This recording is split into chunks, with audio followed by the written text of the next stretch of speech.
Muy buenas tardes, tengan apreciables maestrantes. Es un placer para su servidor en esta ocasión poder llevar a cabo nuestra tercer cápsula informativa, en donde abordaremos el tema principios y derechos en el procedimiento.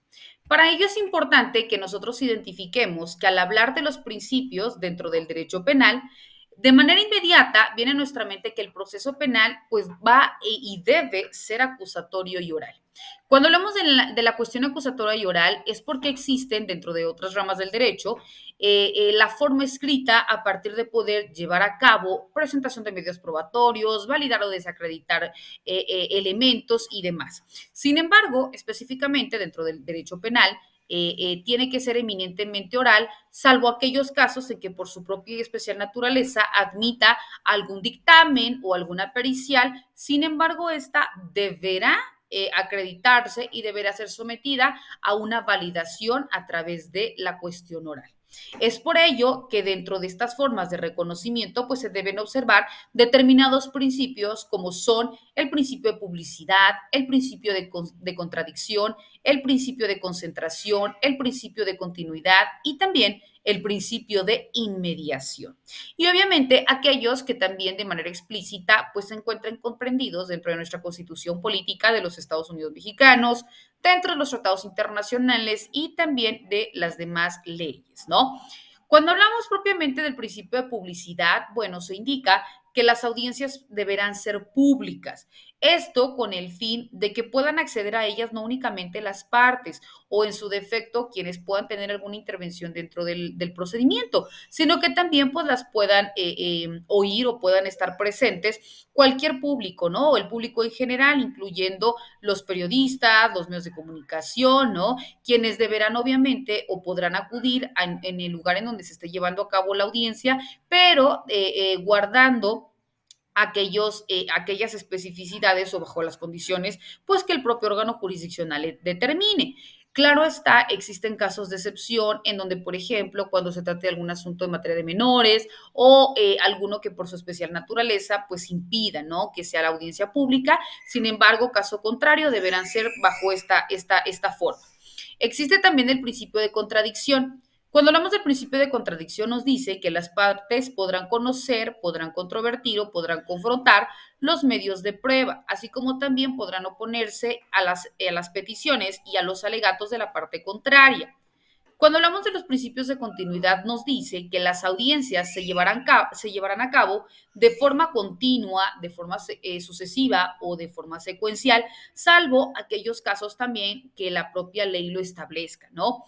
Existe también el principio de concentración, donde nos dice que las audiencias se desarrollarán preferentemente en un mismo día o en su defecto en días consecutivos, ¿no? Hasta el momento mismo en que se termine. Obviamente, cumpliendo con los términos que dentro de la propia instrumentación pues se señalen y señalando aquellos casos de excepción que la misma ley determine. Existe también el principio de inmediación. Cuando hablamos del principio de inmediación, nos dice que toda audiencia se desarrollará de manera íntegra en presencia de un órgano jurisdiccional, así como también de las partes que deben intervenir dentro del mismo procedimiento, con las excepciones que la misma ley establezca y en ningún caso el órgano jurisdiccional podrá delegar en persona alguna la admisión, el desahogo o la valoración de la prueba, ni tampoco la emisión y explicación de la sentencia, sino que debe ser forzosamente el juez que le competa poder determinar lo conducente. Existe también el principio de igualdad ante la ley. Nos dice que todas las audiencias que intervengan en el procedimiento penal recibirán el mismo trato y tendrán las mismas oportunidades para poder sostener tanto la acusación como también la defensa. No se podrá admitir discriminación motivada por origen étnico, nacional, por género, por la edad, por la discapacidad, por alguna condición social, por la salud, por religión, por preferencia sexual, por estado civil o por cualquier otra que atente contra la dignidad de las personas y que tenga por objeto anular, menoscabar los derechos y las libertades de las personas. Existe también el principio de igualdad entre las partes, en donde nos indica que se debe garantizar a las partes en igualdad de condiciones el pleno e irrestricto ejercicio de los derechos previstos tanto en la Constitución, en los tratados internacionales y en las leyes que de ellos emanen. Encontramos también el principio de juicio previo y del debido proceso, en donde señala que ninguna persona podrá ser condenada a una pena ni sometida a una medida de seguridad si no es en virtud de una resolución emitida por un órgano jurisdiccional que esté previamente establecido y que sea conforme a las leyes expedidas con anterioridad al hecho, dentro de un proceso sustanciado de manera imparcial y con apego estricto a los derechos humanos previstos tanto en la Constitución, en los tratados internacionales y también en las leyes que de estas emanen, ¿no? Existe también el principio de presunción de inocencia, en donde nos indica que toda persona se presumirá inocente y será tratada como tal, ¿no? Durante todas las etapas del procedimiento, en tanto no se declare su culpabilidad mediante una sentencia emitida por el órgano jurisdiccional en los términos que señale el código. También existe el principio de prohibición del doble enjuiciamiento, en donde nos indica que las personas o la persona condenada, absuelta o cuyo proceso haya sido sobreseído, pues no podrá ser sometida a un proceso penal por los mismos hechos, o lo que se conoce como ninguna persona podrá ser juzgada dos veces por el mismo delito. Encontramos también que existe o debe existir un derecho a una defensa y a asesoría jurídica adecuada e inmediata. ¿Por qué? Porque la defensa pues es un derecho fundamental e irrenunciable que le asiste a todo imputado. Sin embargo, deberá ejercerlo siempre con la asistencia de su defensor o en su caso a través de este. El defensor deberá ser un licenciado en derecho o un abogado titulado con cédula profesional.